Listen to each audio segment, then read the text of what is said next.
Un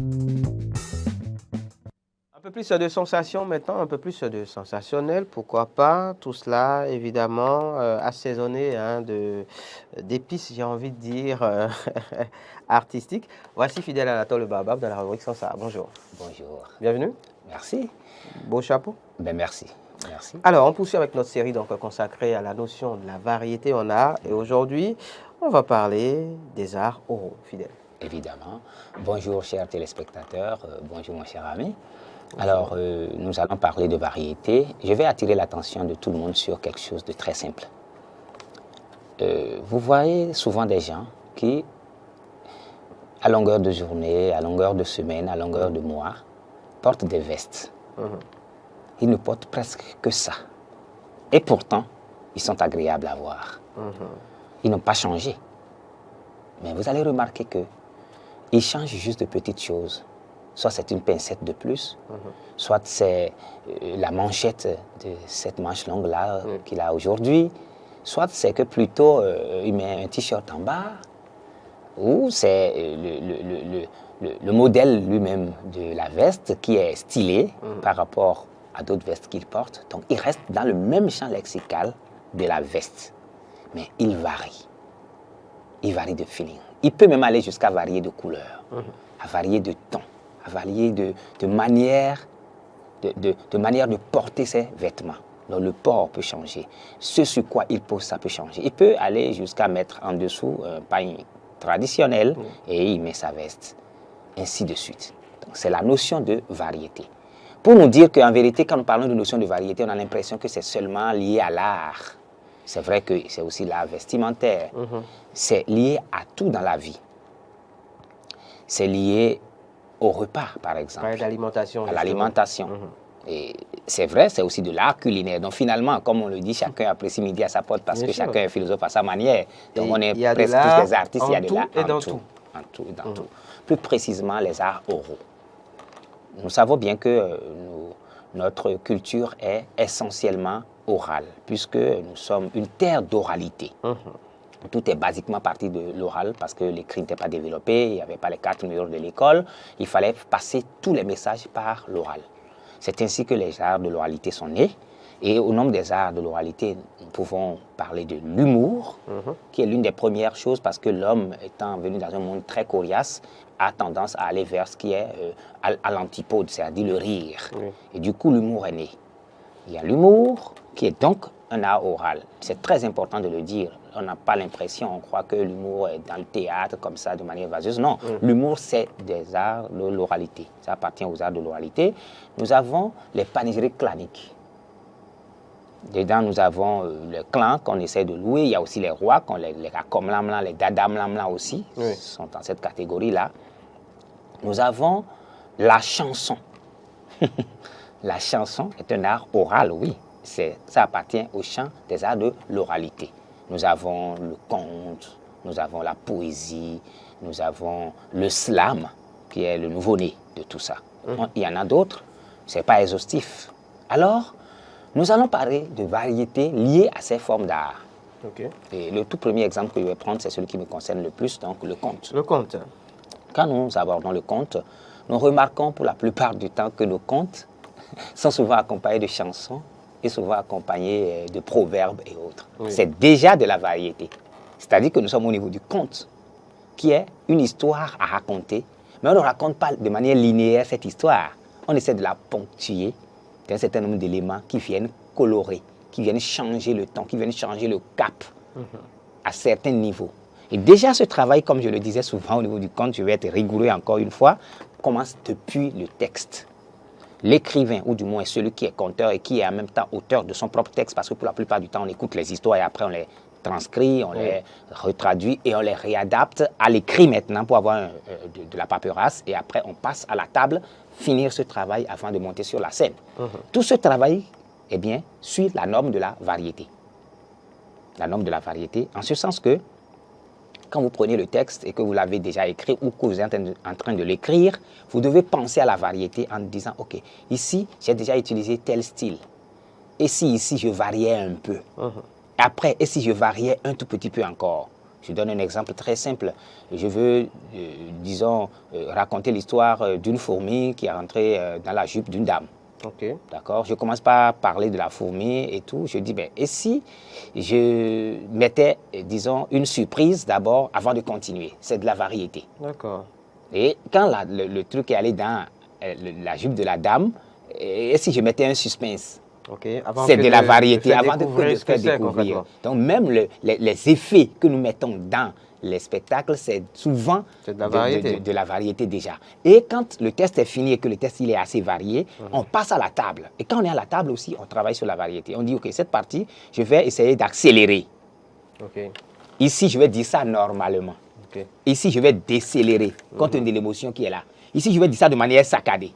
Vous voyez, déjà sur le même texte, on peut, avec son crayon, délimiter et avoir des parties à accélérer, des parties à décélérer, des parties à dire normalement, des parties à saccader, des parties même à rapper. Ça veut dire 5 choses qu'on peut faire. Des parties à chanter. Tout ça à l'oral, évidemment. À l'oral. Et déjà, sur la table, avant même de passer à la scène, je peux déjà faire ce travail-là. Et quand je bûche le texte, je suis maintenant ces saucissonnements que j'ai eu à faire pour pouvoir varier la manière de rendre le texte. Donc, au niveau de l'art, cet art oral qui est le conte, la variété est très corsée. Et en dehors de ça, nous pouvons déjà, le texte en lui-même, le chanter par endroits, comme nous pouvons apporter une chanson extérieure. Et ça aussi, comme je l'ai dit à l'entame, c'est déjà 3 types de variétés qui existent dans le conte basique. C'est-à-dire qu'on met des proverbes, on a le texte, on a une chanson, et on a aussi un conte qui est en même temps le conte du conte. Je donne un exemple. On dit que disons, bon, le feu et la luciole, par exemple, veulent s'affronter. D'accord. Et on apporte ce conte-là qu'on veut raconter au public. On commence d'abord par mettre un chapeau. On commence par mettre le conte au milieu. On commence par faire une fin. Ce travail, c'est un conte dans le conte. Donc, le conte basique, il est là, mais le travail qui est fait pour que ce conte soit rendu est aussi du conte. Du coup, le contenu dans le contenant. Et ça devient un conte dans un conte. Il y a un conte dans le conte. Et ça fait aussi de la variété, parce que nous avons l'histoire en elle-même, nous avons une chanson liée à cette histoire, nous avons des proverbes qu'on peut aller chercher pour venir colorer, pour venir nourrir cette histoire, nous avons une chanson qui peut accompagner tout ça, et nous pouvons, pendant que nous exécutons ce spectacle, danser. Voilà au niveau du conte déjà, basiquement ce qu'il y a comme variété, et aussi dans la manière de rendre, on peut aussi mettre de la variété. Ça veut dire que quoi? Quand nous parlons un texte de conte que nous allons dire pendant 10-15 minutes, nous avons au moins 10 panels de possibilités, ou du moins un panel, un large panel, donc de 10 possibilités de pouvoir apporter de la variété, au moins. Et nous pouvons en trouver d'autres. Ceci faisant, nous sommes originaux, nous sommes attrayants, nous sommes attractifs, nous sommes imposants, nous sommes impactants, nous hypnotisons, nous passons un message de manière assurée. Ça veut dire quoi? Que quand nous voulons faire un travail artistique, nous devons basiquement, à la table déjà, penser à la variété. À la variété. Et y penser véritablement, c'est-à-dire que quand nous posons le papier sur la table, nous avons notre style, nous voulons travailler, nous concentrons, nous disons, nous allons varier. Et varier veut dire une chose simple que je vais rappeler, que j'ai déjà dit au départ, que je vais rappeler encore aujourd'hui, c'est se focaliser sur quelque chose de précis et d'essayer de nuancer tellement cette chose-là, de tellement faire varier cette chose-là pour ne pas être au bout du rouleau brouillon. Et pour ne pas, disons, encombrer le public, le spectateur ou le téléspectateur, etc. Alors, ça c'est ce qui concerne le conte. Nous pouvons aussi parler brièvement du slam pour finir. Pour finir. Nous avions déjà eu ici des slammeurs. Et nous avons remarqué que ces gens, ils racontent non seulement en langue française, mais pour la plupart du temps, ils y apportent de la langue locale pour colorer. Et quand vous voyez que pour varier, quand la langue locale rentre dedans tout de suite, ça donne des tons de couleurs, des tons de nuances vocales qui apportent une autre poésie à la trame basique du slam, du test de slam qui est fait. Nous avions eu l'exemple de l'auteur d'Osuovo, Benan Rossou, ici, qui faisait un texte en français, mais amenait des mots font dedans, amener des onomatopées dedans. Et aussi, vous allez remarquer que par moment, ça chantonne. Ça essaye de faire des ondulations sur la voix. C'est toujours pour apporter de la variété, parce qu'il y a d'autres parties qui sont dites de manière, disons, avec des mots simples, mais d'autres qui sont, des fois même, ils allongent les mots, on a l'impression qu'il y a plusieurs I ou plusieurs O, ça se fait à dessein, juste pour faire résonance, on tire sur les syllabes exprès.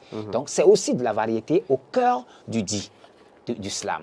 Et c'est pareil pour les panégyriques claniques, c'est pareil pour les chansons, c'est pareil pour la poésie, c'est pareil pour le conte dont je venais de parler le long en large tout à l'heure. Donc la variété est une notion basique, importante, que nous devons essayer d'utiliser à tout moment, un peu comme quand nous nous levons le matin, nous devons nous brosser la dent. Quand nous voulons aborder un spectacle, nous devons nous affubler de variété, nous devons porter l'habit de la variété tout de suite au départ pour pouvoir avoir un spectacle pétillant. C'est lourd tout ça. Ça a l'impression d'être quelque chose de vaseux, de quelque chose d'un peu, disons, contraignant.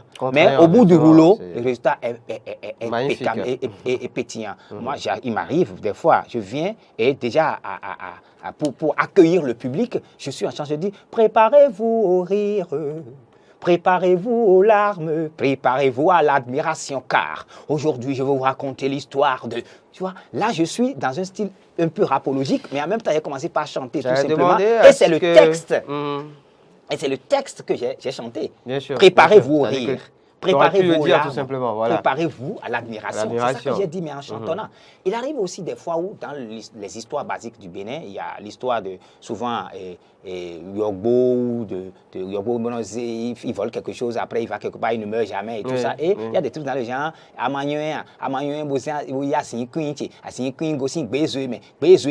c'est des styles qu'on utilise. Moi, je les utilise souvent, par exemple, dans le spectacle Maya, j'ai utilisé cet ingrédient-là en faisant mon conte. Mon conte parle de Maya. Maya est une fille. De sorte que, quand j'arrive à un niveau et que les gens n'ont pas bien suivi, je récupère tout ce que j'ai dit avant de continuer. Ou quand je vois que dans le public, des gens viennent d'arriver, je leur fais le résumé rapide de ce que j'ai dit et je continue avec ce style-là. Et ça, c'est de la variété. De la variété, on parle sur Matin d'Éden au détour de la rubrique Sonsa depuis quelques jours. Nous sommes à l'école. C'est aussi les classes culturelles sur Matin d'Éden. Donc, Matin d'Éden au goût du jour.